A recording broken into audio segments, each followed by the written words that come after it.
네, 조금 전 JB타임즈 막판에 전해드렸죠. 경찰이 용산 CCTV 일부 내용 확보했고요. 비화판 서버도 일부 확보를 했는데 관련 이야기 이분과 집중적으로 좀 점검을 해보도록 하겠습니다. 윤건영 더불어민주당 의원 모셨습니다. 어서 오세요. 네, 구로울의 윤건영입니다. 네, 관련 질문 좀 드리기 전에 어제 TV토론 관련해서 딱 하나만 좀 여쭤보겠습니다. 이준석 후보 여기서 인용을 다 할 수는 없고요. 네, 그냥 젓가락 발언이라고 표현하겠습니다. 네. 어떻게 평하십니까? 토론이 아니었습니다. 그냥 역대급 막말 대잔치 그 이상도 이하도 아니었습니다. 그래요. 국민들 볼 낯이 없습니다. 알겠습니다. 뭐 추가로 더 여쭙지는 않겠고요. 네. CCTV 얘기부터 좀 하겠습니다. 일단 그 한덕수 전 총리하고 최상목 전 부총리 출국 금지 조치를 내렸다라는 것은 네. 뭔가를 좀 포착을 했다 이렇게 이해를 하면 되는 걸까요? 경찰은 나름 자신합니다. 그러니까 뭐냐고 하면 최소한 한덕수 등 이 세 사람, 예. 최상목, 이상민 등이 불법 내란에 동조했다, 증거를 확보했다라고 보고 있고 네. 처벌 가능성에 대해서도 제가 알아본 바에 따르면 자신하고 있는 그런 상황입니다. 그래요? 네. 그런데 처벌이라 하더라도 어떤 그 죄목으로 처벌하냐에 따라서 얘기가 네. 달라지는 거죠. 그 부분은 좀 앞으로 지켜봐야 되는 건데 예. 이 CCTV라는 게 음성은 없고 영상만 있는 거거든요. 그렇죠. 이게 대화가 아니라 행위인데 이제까지의 기존 진술을 그들의 행위로 뒤집어 버린 겁니다. 그러니까 한덕수 총리가 이야기했던 개헌 문건을 본 적이 없다. 나는. 네. 그리고 최상목은 쪽지 형태로 받긴 받았는데 나도 안 받다라는 거고 이상민은 단전단수 쪽지가 저 멀리 있었는데 얼핏 보니까 뭐 그렇게 뭐 그런 거였다라는 건데 이걸 완전히 뒤집는 영상입니다. 어제 뉴스토마토 보도를 보면 네. 한덕수 전 총리가 박안수 당시 계엄사령관의 명의의 포고령을 사전에 확인하는 장면이 찍힌 걸로 확인됐다. 네. 이런 식으로 보도를 했거든요. 의원님 어떻게 파악하고 계십니까? 경찰 쪽에서 나오는 이야기로는 그게 사실에 부합하는 내용 아닌가 싶습니다. 아 그래요? 네. 또 하나 이상민 전 행안부 장관이 언론사 단전단수 외에 다른 지시를 받는 장면도 담겼다. 다른 지시라고 보긴 어렵고요. 네. 제가 확인한 바로는 단전단수 문건을 제대로 받지 않았다라고 이상민은 부정했거든요. 네. 그런 지시를 받지 않았다라고 했는데 그냥 대통령실에 들어가서 갔더니 저 멀리에 쪽지 하나가 있더라. 테이블에 놓여 있는데요. 저렇게 그냥 멀찌감치 잠깐 봤다라는 거예요. 시력이 2.0 이상이 돼가지고 몽고 사람이 된 거죠 갑자기. 그래서 봤다 내가 라는 건데 그게 아니었던 걸로 저희는 들었습니다. 그러면 예를 들어서 그 CCTV에 이제 동선이 나올 거 아닙니까? 맞습니다. 대통령실에 안 들어갔다. 네. 혹시 이런 게 확인이 됐던 걸까요? 단전 단수와 관련된 문건에 관한 내용인 걸로 저는 들었습니다. 그래요? 네. 좀 더 구체적으로 어떤 말씀이세요, 그 얘기는? 경찰에서 전해오는 정보들이 제한적일 수밖에 없는데 기존에 이상민 전 장관이 이야기했던 진술을 뒤집는 행위가 나왔다라는 거예요. 그러면 예를 들어서 그 쪽지 내지 문서를 받는 장면이 그렇죠. 혹시 찍혀 있다? 네, 예를 든다면 그런 네. 식입니까? 예. 그래요? 그럼 이건 얘기가 완전히 달라지는 거 아닙니까? 그렇습니다. 그래서 제가 말씀드린 것처럼 그들이 이제까지 했던 기존 진술을 그들의 행위로서 뒤집어 버린 겁니다. 그래요? 영상으로. 네. 그러면 갑자기 호출받아서 가가지고 네. 너무나 뜨악하고 당황한 나머지 말렸지만 아무 소용이 없었다. 아무 소용이 없었다는 게 요지잖아요. 간단히 그렇죠. 이야기하면. 네. 그런데 그게 아니라 사전에 포고령도 받고 네. 단전단수와 관련된 지시도 받았다라는 걸 입증하는 영상으로 보여집니다. 그러면 그거는 내랑 가담 행위에 해당이 된다고 해석을 해야 되는 겁니까? 법률적으로? 최소한 동조했다라는 증거로는 보는 것 같은데요. 아 그래요? 예. 지금 뭐 이제 언론 같은 경우는 일단 최소한으로 이제 국회에 나와서 이런 식으로 어떤 주장을 하고 또 경찰에서도 진술했으니까 위증에 해당이 되는 거 맞습니다. 아니냐? 네. 최소한 거짓말은 입증이 되는 것 같습니다. 그래요? 네. 그다음에 지금 그 확보만 됐다고 보도가 나온 여기서 멈춰 있는 게 삼청동 안가 출입구 CCTV 있지 않습니까? 네, 여기서 꼭 체크해야 될 게 뭐라고 보십니까? 삼청동 안가는 내란과 관련해 두 번의 모임이 있었습니다. 내란 당일날 윤석열 씨가 주지호 청장과 김목식 청장을 불렀던 것, 네. 그리고 내란 다음 날 이상민 전 장관을 포함해서 4인방이 모였던 게 공개되어 있는 내란과 관련된 안가 모임이죠. 저는 다른 안가 모임 또는 다른 참석자의 존재를 확인하는 게 대단히 중요하다고 생각합니다. 그 예를 들면 가능성이 있다고 보세요? 저는 충분히 있다고 생각합니다. 노상원 등 민간인들을 안가로 불렀을 가능성. 아, 노상원을. 예. 즉 이제까지 내란의 주요 임무 종사자로 등장하는 사람들 예. 이외에 더 있을 거다라는 게 저희 추론입니다. 왜냐하면 삼청동 안가가 내란의 소위 말하는 아지트로 사용이 됐거든요. 그런데 그걸 이제 영상을 확보한다라는 건 입출입은 확인되는 거란 말입니다. 정확하게. 네, 그래서 네. 저는 다른 모임과 다른 참석자를 확인할 수 있을 것 같다라는 생각이 듭니다. 그러면 윤석열 당시 대통령이 삼청동 안가에 있으면서 다른 여러 사람을 거기로 호출했을 가능성이 있다. 맞습니다.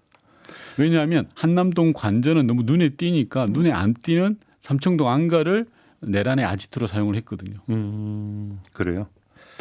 혹시 그 삼청동 안가니까 그 다음 날 4명이 만나잖아요, 저녁에. 네, 그렇습니다. 근데 일단 4명이 다 공식 확인이 된 겁니까? 그래서 뭐 추가 인물이나 이런 얘기는 혹시 의혹은 없었습니까? 그 추가 자리에? 인물에 대해서는 저희가 볼 수 있는 게 없었기 때문에 예. 확인된 건 현재까지는 없었습니다. 그래요. 네. 혹시 CCTV가 그럼 지금까지 전혀 안 알려진 또 다른 인물이 등장할 개연성도 저는 있겠네요. 있다고 보는 거죠. 노상원 그래요? 씨를 비롯해서 어. 이번 내란의 주요 가담자들, 핵심들이 등장할 것으로 보입니다. 알겠습니다.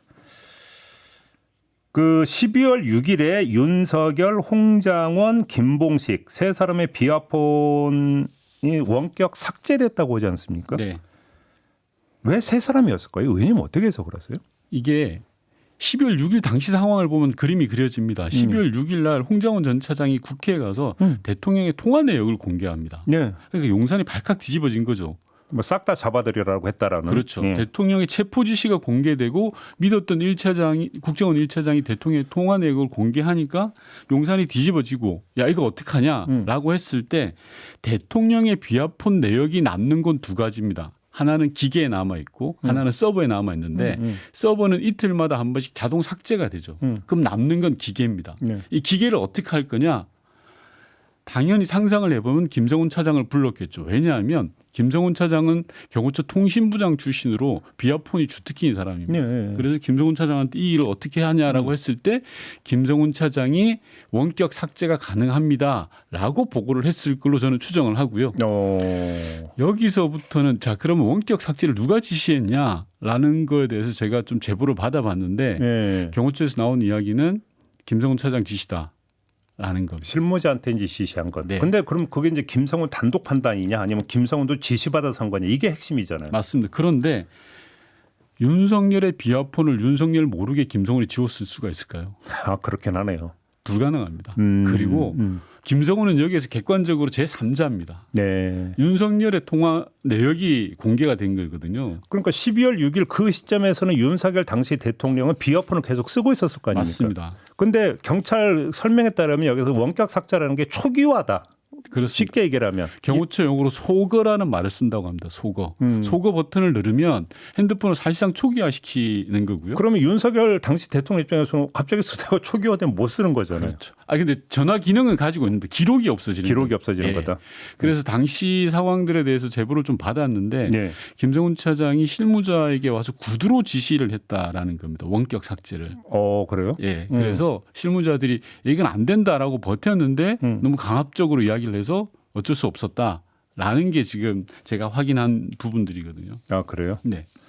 그러면 그 혹시 구두 지시 시점이 홍장원 1차장이 국회에 나와서 그 증언을 한 그 뒤 혹시 시점도 확인이 됐을까요? 시점은 제가 정확하게 이제 그 당시 관계자들도 지금 굉장히 조심스러워하고 있어서 특정하지는 못하는데 제가 추론해 보면 당연히 그 뒤 또는 그 어간으로 생각을 하는 게 왜냐하면 홍장원 전 차장이 국회에 나가서 증언을 하겠다라는 걸 이미 알고 있던 상황이었거든요. 아, 예. 그래서 그 시기는 그렇게 뭐 앞이냐 뒤냐 그 자체가 중요치 않을 것 같습니다. 김봉식 전 서울경찰청장 비화폰이 포함이 된 이유는 뭘까요? 요건 수사의 영역인데요. 예. 저는 3특을 이야기하고 싶은데 우선 김봉식 청장은 윤석열 씨와 특수관계입니다. 소위 말해서 대구에서 술친구였다는 거고 그걸 인연으로 해서 서울청장으로 발탁된 벼락 출세한 사람이고요. 예. 그다음에 두 번째 특은 특별 대우를 받았습니다. 그 무슨 말씀이세요? 1급인데 예. 장관들도 잘 못 받는 비화폰을 받았고요. 아 원래 서울청장한테 안 줍니까? 그럼요. 직업 대장이 아닙니다. 그런데 비화폰을 지급했고 예. 앞서 말씀하신 것처럼 삼청동 안가 모임에도 갔습니다. 예. 경찰청장을 부르면 될 일인데 왜 서울청장을 부릅니까? 그렇네요. 경찰청장 부하인. 그렇죠. 그래서 결론적으로 저는 김봉식 청장에게 대한 특수 임무 세 번째 특이 여기서 나오는데 특별한 미션이 있었을 것 같다라는 게 제 추론입니다. 그렇지 않고서는 예. 그 엄중한 시기에 12월 6일 날 뭐 윤석열의 지시든 아니면 뭐 김성훈의 과잉 중성이든 간에 원격 삭제가 된 거 아닙니까? 세 사람의 비하폰만 원격 삭제될 리가 없는 부분이거든요. 그래서 저는 합리적으로 특수한 임무 미션을 받았던 거 아니냐 당일날. 그러니까 이제 뭐 언론은 그 김복식 그 전 청장이 뭐 이제 개인의 가정사 이 발언을 한 거를 이제 주목을 하던데 네. 12월 6일 그 시점에서 그거를 고려를 해서 그 삭제 지시를 했다고 보기는 힘든 거 아닙니까? 전혀 힘들죠. 네, 저는 그래서 예. 12월 3일 안가 모임에 김봉식이 참석했고 앞서 말씀드린 것처럼 특수한 관계이고 예. 특수한 대접을 받았기 때문에 특별한 미션이 있었을 걸로 저는 보는 겁니다. 그러니까 바로 포인트가 그건데 안가에 가서 뭔가를 그때 같이 조지호 당시 경찰청도 같이 있었다는 거예요. 맞습니다. 그러면 조지호 청장 비어폰도 그럼 삭제 지시를 했었는데 그럼 빠졌단 말이에요. 맞습니다. 그리고 조지호 청장과 달리 김봉식 청장에 대해서는 비하폰을 11월 달에 따로 줍니다. 그러니까 이게 왜 1급까지 비하폰을 주는 건 저는 이해가 잘 안 되거든요. 장관들도 잘 못 받는 비하폰이고. 그럼 아직 공개가 안 돼 뭔가 특별한 미션이 있었다 이렇게 맞습니다. 보시는 겁니까? 네, 저는 그렇게 생각합니다. 혹시 뭐 그러면 경찰 수사 과정에서 뭐 포착됐다는 내용 혹시 들으신 건 없고요? 아직은 확인이 좀 제한되고 있는 상황입니다. 아무튼 이 세 사람의 비하폰 이제 그 삭제가 됐는데 혹시 복구는 가능하다고 합니까? 일부 제한적이라고 저는 들었는데요. 예. 부분적인 복구는 가능한 것 같습니다. 비하폰 서버는 앞서 말씀드린 것처럼 이틀마다 자동 삭제가 되는데 포렌식을 통해서 어느 정도까지는 복구가 된다는 겁니다. 그럼 나머지 남은 게 비하폰 기계인데 원격 로그아웃으로 소거를 시켰을 경우에는 어디까지 복구될 건지는 전문가들 사이에 이견이 있더라고요. 예를 들어서 세부적인 소프트웨어 운영 방식에 따라서 다르다라는 겁니다. 네, 그래서 네. 이거는 가봐야 하는 문제. 예. 실제로 해봐야 하는 문제. 예. 그런데 만약에 복구가 됐다고 쳐요. 네. 그러면 그 누구하고 몇 월 며칠 몇 시에 통화가 이루어졌느냐 그 기록 말고 네. 통화 내용까지 그러니까 확인될 수 있는 건 아니죠. 비하폰은 통화 내용은 남지 않습니다. 그렇죠. 통화 기록과 문자만 남습니다. 문자. 예, 예. 혹시 그 문자가 나올 수 있을까요? 문자 나올 수 있죠. 그리고 통화 기록도 나올 수 있는 거고. 그래요. 네. 근데 그 비어폰 석대 말고 네. 경찰이 비어폰과 업무폰 모두 19대를 확보했다는 지금 보도가 있었거든요. 네, 그렇습니다. 여기서 주목할 건 뭐라고 보십니까? 저는 19대라는 숫자에 속지 않았으면 좋겠습니다. 왜요? 19대가 비하폰과 업무폰이 섞여 있는 겁니다. 근데 업무폰은 사실상 개인 폰입니다. 네네네. 그러니까 아무 의미가 없습니다. 예. 그래서 이 비하폰 중에서 핵심적인 사람들의 비하폰이 확보됐느냐를 봐야 되는데 아직 안 된 것 같습니다.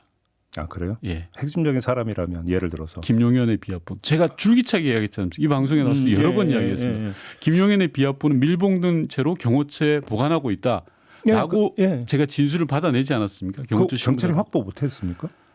확보 못한 걸로 보입니다. 그럼 왜 그건 안 줬을까요? 그러면? 자, 여기서 김용현은 비하폰 2대를 가지고 있었습니다. 하나는 국방부 비하폰, 하나는 경호처 비하폰. 그런데 하나의 비하폰은 작년 12월 8일인가요? 그 어간에 경찰이 압수를 했습니다. 네. 압수해 봤더니 깡통폰이라는 겁니다. 안에 아무것도 없었다라는 건데, 야 그럼 왜 이게 비하폰이냐라고 추정해 보니 사용했던 소프트웨어가 비하폰에 사용되는 거다라는 게 경찰에서 나온 이야기입니다. 그럼 이건 국방부 비하폰이죠. 그런데 그럼 경호처 비하폰을 왜 지금 경찰이 못 가지고 있냐라는 건데요. 이번 경찰 발표를 보면 수사 대상이 특수 공무집행 관련 대상자들로 한정한 겁니다. 쉽게 보니 그 윤석열 체포 관련. 맞습니다. 12월 3일 이후에 윤석열 체포 관련된 자, 주로 경호처 관련된 자들에 대해서만 압수수색이 이루어졌고 비하폰을 압수한 겁니다. 압수를 한 겁니다. 수사의 목적이 그러니까 내란 전반이 아니라 체포 저지. 맞습니다. 여기에 한정이 되어 있기 때문에. 그래서 지금 가장 핵심적인 김용현의 비하폰을 저는 경찰이 확보하지 못했다라고 보고 있는 거고요. 앞서 말씀하신 것처럼 비하폰에서 가장 핵심은 윤석열, 김용현 2대가 제일 중요하고 그 다음은 비하폰을 받지 말아야 될 사람이 받은 사람이 있습니다. 누구요? 민간인. 김건희, 노상원. 노상원. 네. 그리고 두 번째 그룹으로는 통상적으로 비화폰 지급 대상이 아닌 사람들, 즉 이상민 행안부 장관, 그다음에 앞서 말씀드렸던 김봉식 서울청장 이런 사람들이 비화폰의 내용을 밝혀내는 게 가장 핵심입니다.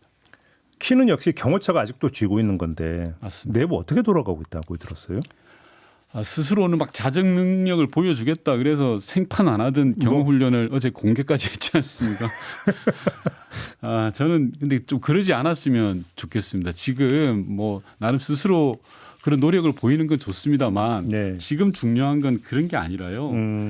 대란 수사에 정말 적극적으로 협조해야 됩니다. 그리고 네. 숨기거나 이러지 말고요. 정보를 지사 선택하지 말고 다 공개해야 됩니다. 그래서 국민의 심판을 받고 국민 앞에 고백해야 되는데 그게 우선이라고 생각을 합니다. 알겠습니다. 보내드리기에 앞서서 마지막으로 또 이 질문 드리고 끝내겠는데요. 이낙연 전 총리가 어제 김문수 후보 지지 선언하지 않았습니까? 네. 어떻게 들으셨습니까? 저는 이낙연 전 총리를 이제까지 키워줬던 지역구 주민들 그리고 문재인 전 대통령을 욕보이는 최악의 선택이었다고 생각합니다. 욕보였다? 예. 그러니까 문재인 정부 사람들이 만든 정책 포럼에서도 이낙연 전 총리를 제명했고요. 김대중 재단에서도 제명했습니다. 이게 단순하게 상대 당으로 건너갔다라는 차원에서 제명하지 않았을 겁니다. 어떤 명분과 논리로도 내란 세력과는 결탁해서는 안 된다라는 거지 않겠습니까? 그리고 그런 부분들을 좀 너무 가볍게 본 거 아닌가라는 생각이 듭니다. 알겠습니다. 자, 오늘 말씀 여기까지 듣겠습니다. 고맙습니다, 의원님. 네. 윤건영 더불어민주당 의원이었습니다.